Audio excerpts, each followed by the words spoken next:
Hello everyone, and a special welcome to all you otherworldly spirits joining us for a Halloween Hootinany harping on all things ghostly, witchy, and spooky. But unlike most movies and TV shows you're gonna watch during the autumn months, the films we're focusing on today aren't super gory or incredibly scary or evil. They're beloved family classics that happen to involve beings from beyond the grave and from down below.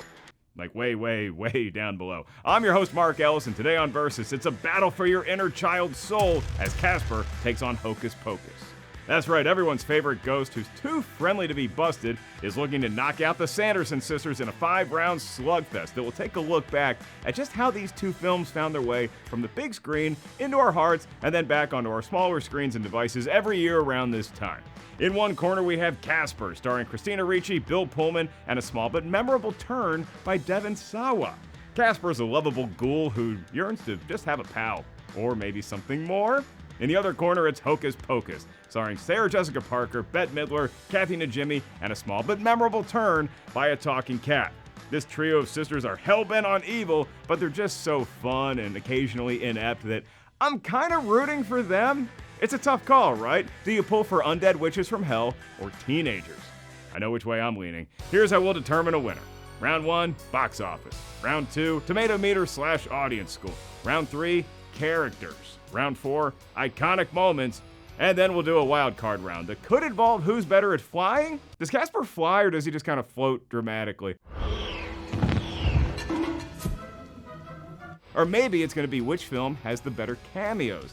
Casper has a strong bathroom sequence on that note, but Hocus Pocus features some legendary filmmakers popping into the proceedings. The reality is that this is an alien predator style showdown. Do you remember the tagline to that classic? Whoever wins, we lose. Well, you don't lose. You'll feel like a winner after walking down memory lane soaked in nostalgia, but I am ultimately going to have to declare one winner here, inevitably disappointing an entire generation of millennials. I'm sorry in advance. It's just a bunch of hocus pocus!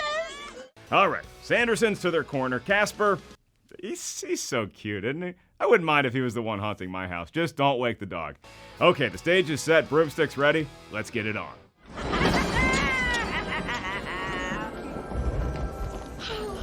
We're home. Round 1, box office. Remember back in the mid-90s when we all lined up around the block in October to see these flicks on their opening weekends in theaters? It's a trick question. No, you don't, because oddly, neither one of these films opened in the fall. They were both slam bang in the middle of the summer movie season. This was especially tough sledding for Hocus Pocus because it leans way more into the actual day of Halloween than Casper does, and HP had way more to deal with than just a little case of premature release-ulation. In theaters on its opening weekend of July 16th, 1993, it was going up against some heavy hitters. At number 1 on its third week of release was Tom Cruise sprinting to and fro in The Firm on its way to surpassing a $100 million total. Then we had In the Line of Fire at number 2, starring Clint Eastwood. Not the last time we'll hear that name today. And at number 3, it was some dinosaur movie. Not The Land Before Time. Was it Prehysteria? Jurassic Park. That's it. Still roaming the Cineplex with dominance in its 6th week. Then we had newcomer Hocus Pocus at number 4, taking in a modest $8 million on its way to an adjusted for inflation $92 million take. But the good news is Hocus Pocus did beat out another family film in theaters, Free Willy. Remember? The iconic shot with the kid and the fist and the jump. I never saw the movie, but I really hope Willy stuck the landing. They did make a sequel, so it could go either way.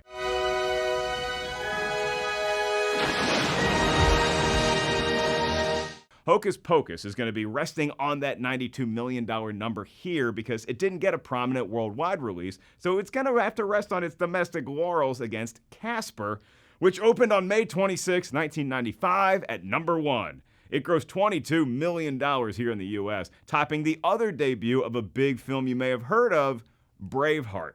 That legendary epic bowed in the 3 slot after Die Hard with a Vengeance notched $19 million in its second week in theaters. And the Die Hard movie's probably the one I saw at Carmack Cinemas again that weekend because it's so good, y'all.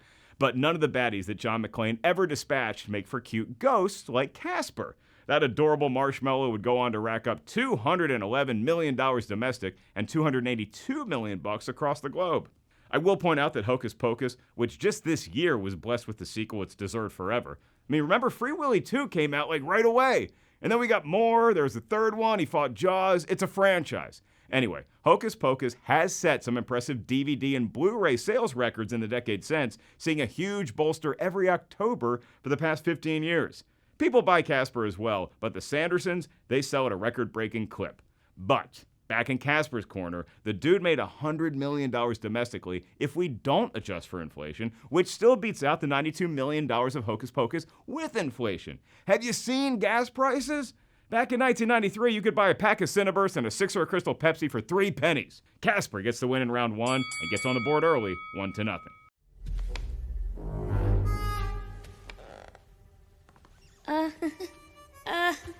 Hi? Man! Round 2, Tomatometer / audience score. All right, enough yapping about dollars and cents. Let's get down to why we're really talking about these two movies almost 30 years after their releases. You still care about them. They're in your heart, like Phil Collins and Tarzan, and they occupy your soul because you lit the candle that you shouldn't have, and now you might be a mangy cat for all eternity. So in a round that will be based on how critics and audiences felt about you back in the day, I'm expecting very high numbers from the crowds that flock to the theaters. But critics are people too, I'm living proof, and the challenge for these films will be to please the Tomatometer all the way to a fresh rating. I'm also going to look at how The Firm and Die Hard and especially Free Willy stack up here. I'm not mad at The Whale. I sound like I'm mad. I love you, big guy. I'm rooting for you. Hocus Pocus had to go first last round, so let's toss Casper into the captain's chair here. This movie had a bunch going for it. Plum release date, familiar character, star power aplenty, but on the Tomatometer, he couldn't quite hit Freshtown, settling at 51%, with a critic's consensus that says, a meandering, mindless family movie that frequently resorts to special effects and transparent sappiness. That's okay, little buddy. Rub some dirt on it. We knew we'd have a tough time with the critics. Owen Gleiberman called Casper a fairy tale with the soul of a rerun. That's a rotten review. But Ann Cohen deemed it fresh, saying it's a funny and often poignant film that's worth re-examining today. Hey, there's a smile. All right, Salem, Massachusetts, you're up at bat. And it's more rottenness. Like, you know when you go trick-or-treating and you hit that one house that gives you a pencil or a toothbrush? A toothbrush! Thanks for the toiletries. You know, on my street, we actually had a dentist. You know what they gave out? Sugar babies. It's a pretty good business decision on their part, when you think about it. Jackpot! Whoa! Anywho, Hocus Pocus is way south of fresh at 39%. I know you're angry. I hear the cries. We have done an episode of my podcast, Rotten Tomatoes is Wrong, based on this very transgression, so we did our part. But the critics' consensus says, harmlessly hokey yet never much more than mediocre, Hocus Pocus is a muddled, family-friendly effort that fails to live up to the talents of its impressive cast. Well, hopefully the new Hocus Pocus can stay lodged in Freshtown. But now we head over to the audience score to see how you, the normies, took to these two holiday hits, even though they weren't released on the right holiday. Hocus Pocus has its defenders, and they nurture that audience number all the way up to 71%, and we have entered Freshville. Way to go, Binkses and Dennisons. All right, Casper, it's safe now. Come on out and... Oh, boy, Casper's still rotten with the audience? 49% for that little floating pillow? Come on, what did he ever do to you? Was he lurking in the bathroom too long? He's going through changes. I'll talk to him. Okay, so Caspy has the edge in terms of critics. Hocus Pocus is bigger and better with the audience. So while I sort this out in my skull, let's look at some other, maybe relevant Tomatometer numbers. Casper topped Die Hard with a Vengeance, Braveheart, and Crimson Tide on its opening weekend, but on the TM it's a different tale. The highest rated film according to the Tomatometer is Crimson Tide at a certified fresh 89%, then Braveheart at 75%, and Die Hard with a Vengeance is rotten at 59%. All right, we're doing a podcast episode on that too. Come on. Meanwhile, Hocus Pocus debuted at number 4, leaping over a whale who's still making me sort out my feelings. Free Willy is fresh at 71%, and according to my sources, there's 4 of those suckers in circulation. One time Free Willy went to Pirates Cove, not the mini golf course in Williamsburg, Virginia, but if you go to a place called Pirates Cove, at some point, the problem might be you. The Firm is at 76%, Jurassic Park is 92%, and In the Line of Fire, 96%. Wow, job well done. Clint, Renee, and Creepy Malkovich with a plastic gun. Those are some impressive digits, but so is the leap that The Witch has made from 39% with critics to 71% with the audience. It's the only fresh rating of any film in actual contention today, so that comeback earns the Sandersons their first victory of the afternoon. Or evening, doesn't really matter when you're watching this. They win the round, and we're tied 1-1. He makes fire in his hand. Round 3, characters. Here the gloves come off, and although Casper, I don't know if he can wear gloves, he looks nice and innocent. He's gonna be feisty here, because his film features more star power than you can shake a broom at. But will it be enough to top the greatest gaggle of sisters since the Pointer Sisters?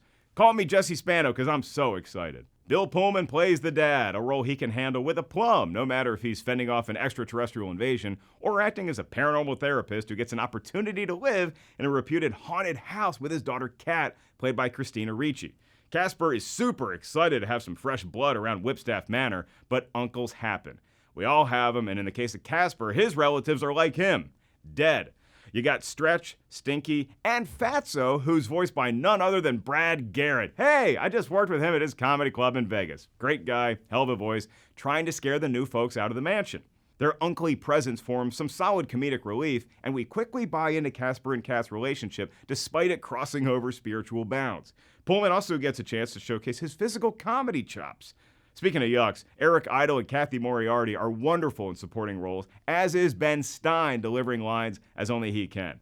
But the real selling point is the deceased, and the titular ghost ain't the only one. Amy Brenneman pops in as Amelia, the late wife of Bill Pullman's Dr. James Harvey, and then we get Devon Sawa. Casper was voiced by Malachi Pearson, but at the end of the film, for about 30 seconds or so, a generation felt tingles aplenty when the ghost appeared in heartthrob human form, looking remarkably like Devon Sawa. But if seeing that finale didn't get your goat, it might have been because you are already well-versed in hot dead kids, thanks to Thackeray Binks and Hocus Pocus. It set the template for Casper well, as we only get to see Sean Murray in the 1600s briefly before he gets to live as a cat for the next 300 years. So the bad news is that you're going to be eating a lot of fancy feasts for the next few centuries. The good news is you have 9 new lives, and you get to witness Babe Ruth pitching for the Red Sox. The kitty cat is voiced by a spot-on Jason Marsden. Other famous teens we're treated to in Hocus Pocus include Thora Birch, in between her All I Want for Christmas Days and her American Beauty awakening. Fun fact, Birch, Ricci, and Sawa were all in Now and Then together. Remember that?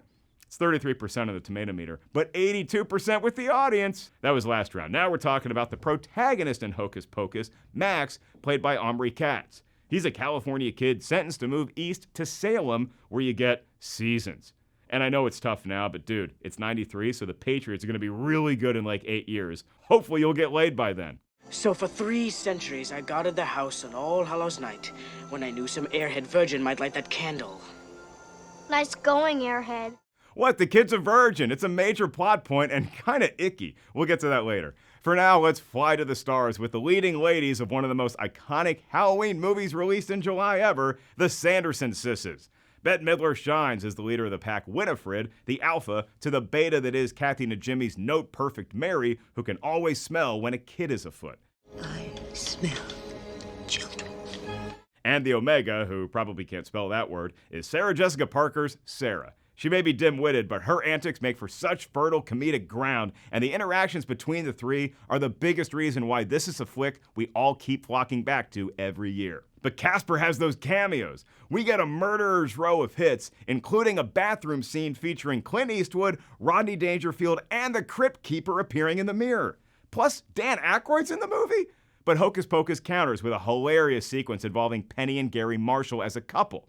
They're siblings in real life, but come on, we'll allow it. Gary plays a devil. What do you do? Say no to that? It's a tough call here in round 3, but I lean towards Hocus Pocus simply because the sisters are better than the hype, and the surrounding cast holds their own with moments of tenderness and comedy, while our trio of lovable, menacing witches are waiting in the wings.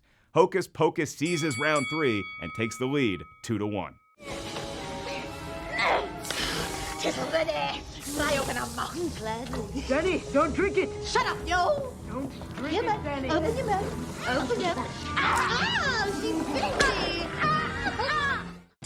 Round 4, iconic moments.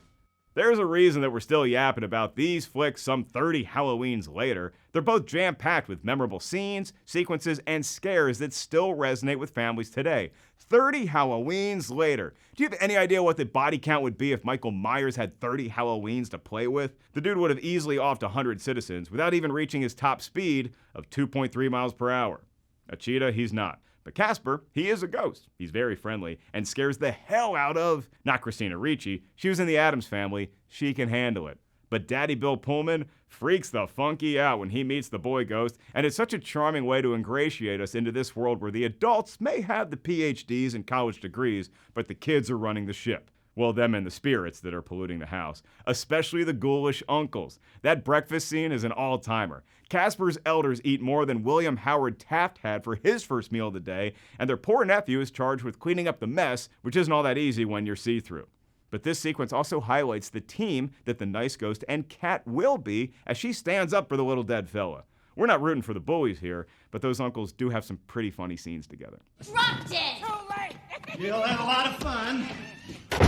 But they're just fun pop-ins from time to time. The Sanderson sisters are much more integral to the proceedings of Hocus Pocus. They share some similarities with Casper's undesirable family members, exemplifying a pitch-perfect chemistry and fantastic comedic timing. Sarah Jessica Parker's repeating everything ad nauseum never gets old for me, and Winnie's interaction with a bus driver is an all-timer. Thou wouldst hate me in the morning. No, I wouldn't. Oh, believe me, thou wouldst. Party pooper. But the witches aren't the only folks with palpable connections in Hocus Pocus. The sibling rivalry between Max and Danny feels very true to just about every family going through growing pains. And when your kid's sister, who's all of 8 years old, is the one giving you good dating advice, like take her to the movies, you know you might need to step up your game. Especially because you're a virgin, which should be a good thing, right? It's an odd theme that gets revisited frequently throughout Hocus Pocus, that this high school kid being a virgin is holding him back from, aren't you supposed to wait a little bit? I mean, not necessarily as long as your host did today, but be selective. It's cool, children. It's okay to wait. But Billy the Butcher, he's been waiting for hundreds of years to tell off Winnie, and when he finally gets his chance, he takes full advantage. Wench! Trollop! You buck-toothed, muff-rimed firefly from hell! Ah! I've waited centuries to say that. Poor guy's mouth has been sewn shut, and it's just nice to hear Doug Jones say anything or see him do stuff. This guy is a legend. Abe Sapien, Pan's Labyrinth, the fish thing from The Shape of Water, it's Doug freaking Jones. How about all you high school freshmen stop sleeping around and pay attention to a legend of modern cinema? What's evident upon rewatching both of these classics is that they do have a strong emotional component. Hocus Pocus is a ton of fun, but you do genuinely feel for the centuries-long plight of Billy and Thackeray, and we're rooting for Max to have something go right. But truth be told, it's much stronger in Casper. Seeing this poor kid yearn to be alive, or just have a friend, or just have his uncles get off his case for a couple minutes. 2 scenes toward the end really get me in this movie. Bill Pullman's kinda sorta death, and getting to see his wife one more time, and all the career validation that goes with that. Then we have the kiss. Casper turns into Tiger Beat Hall of Famer Devin Sawa and plants one right on Kat's lips, and that's as far as it needs to go, Salem, Massachusetts. It's a sweet denouement to a wonderfully engaging climactic sequence, and it's just the right combination of sweet with a tinge of, okay, I can see these two, I don't know how to say this, matriculating their relationship together. The movie does it much better than an adult like me can explain. It worked when I was 14. In contrast, the finale kiss in Hocus Pocus is nice, but nothing more. And really, anything that's not the tomfoolery of the witches themselves is just icing on an already scrumptious cake. The I Put a Spell on You performance is proof positive that we're here primarily for the Sanderson sisters, and it still works today. But again, I find myself leaning ever so slightly towards Casper in this round for the comedic brilliance of the side characters and the cameos that are truly surprising and pay off. How many times nowadays do we have cameos ruined for us months before the movie even comes out? Not with this one. For the record, the best cameos in movie history include Sam Kinison showing up in Back to School and David Letterman trying to sell a monkey to fancy lad Chris Elliott in Cabin Boy. Does anyone remember what I'm talking about? Nope. We'll move on. Then you also may have missed another terrific reason to go back and check out Casper, Father Guido Sarducci. So tell me, you have experience? I have quite a bit of experience. Not, like exactly doing it, but I've studied it. Before Dan Aykroyd's ghost-busting efforts fail, the heiress of the house hires an exorcist, which is Don Novello resurrecting a legendary character from Saturday Night Live, back when they actually said the words and not just the letters. Casper wins a crucial round 4, and now we're all tied up 2-2. I don't remember the ingredients. I've got to have my book! And now it's time for the wild card round, Legacy. It's only fitting that for these two beloved holiday traditions, the deciding phase will be about your legacy. Both films have passed the test of time, but which one stands taller? Or floats higher? Casper scores points right away for successfully adapting an already known quantity into a live-action format for the very first time. He debuted as a cartoon way back in 1939, meaning he looks fantastic for his age, and that a number of iterations likely tried and failed to pull him onto the big screen with human actors. And when the movie premiered in 1995, it marked the first time that a lead character was a three-dimensional CGI creation. Roger Rabbit walked so Casper could run. We all think about the dinosaurs in Jurassic Park, but they're only on screen for 6 minutes? Casper is in the shot for around 40 minutes, and the translucent effect still looks great today. But can he do this? Come with me if you want to live.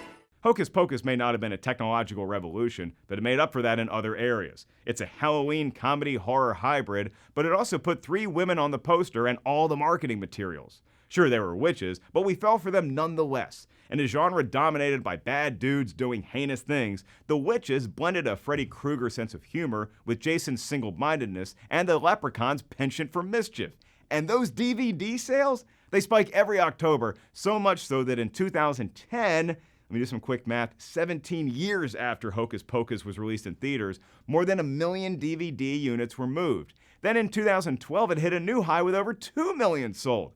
The advent of Blu-ray technology once again brought a monster surge in traffic for the property. And even before DVDs were a thing, ABC Family, which is now Freeform, launched their 13 nights of Halloween programming. Hocus Pocus led the charge, with over 8 million sets of eyeballs watching it within a week. And as we know from our reading, all that love and support finally has led to a sequel. Casper never got one, which would kind of be weird. I defend that choice. Where are we going in this world? Is Cat gonna ditch her new boy for another dead guy? Let sleeping ghosts lie. I will point out that Casper did have a couple prequels that went direct to media. I think I'm being swayed towards Hocus Pocus, but the real clincher is one that personally, I'm not a huge fan of, adults during Halloween. My 3 favorite witches. Are you broads a little old to be trick-or-treating? I know, I'm in the minority and I'm a weirdo because I love scary movies, but I'm not huge into the holiday activities. The hay rides, the theme park redesigns, no thank you. I don't really want to get dressed up in a costume, and I'm only going to do so if my niece or nephews demand it, which they do every year now. You see, when I was a kid, that's who Halloween was for. But now it's big business, and it seems like my contemporaries love getting nuts about the costumes and fanfare even more than the tykes. And a big reason why could be Hocus Pocus. It's fun. It's the right amount of scare and spice and sweet, and even gets a curmudgeon like me to consider how much fun it might be to lean into this time of year. When we saw it when we were young, it stays with you. Now it reminds us of our youthful enthusiasm for celebrating with pumpkins and candy and losing virginities and all the good stuff October packs in. Hocus Pocus got all it could handle from Casper the Friendly Ghost, but in the end, the legacy of the Sandersons continues to soar high. They win the wild card round, and thus, Hocus Pocus takes the match.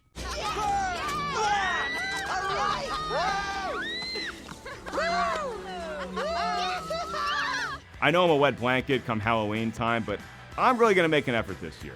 My friend Eliza has a wonderful costume party every year. I will take the kiddos trick-or-treating. Our own producer here, Christian, said that if I nailed this episode in one take, he'd pay for my ticket to Universal's Halloween Horror Nights. Count me in. They serve beer, right? Okay, not the butterbeer. It's cute and fun, but I still need an airplane bottle of rum. Remember, this is all just my opinion, and who am I? I'm your host, Mark Ellis, and I'm taping my new hour stand-up comedy special in LA on December 3rd, so come on out and say hi. Today's decisions were up to me, now it's your turn. Hit us up with your take at Mark Ellis Live, and stay tuned right here at Rotten Tomatoes for all the latest in the world of cinema, streaming, TV, and everything in between. Thanks for watching Versus. You adults be careful on Halloween night with all those kiddos running around. And finally, to quote a great little sister, I love you, jerkface.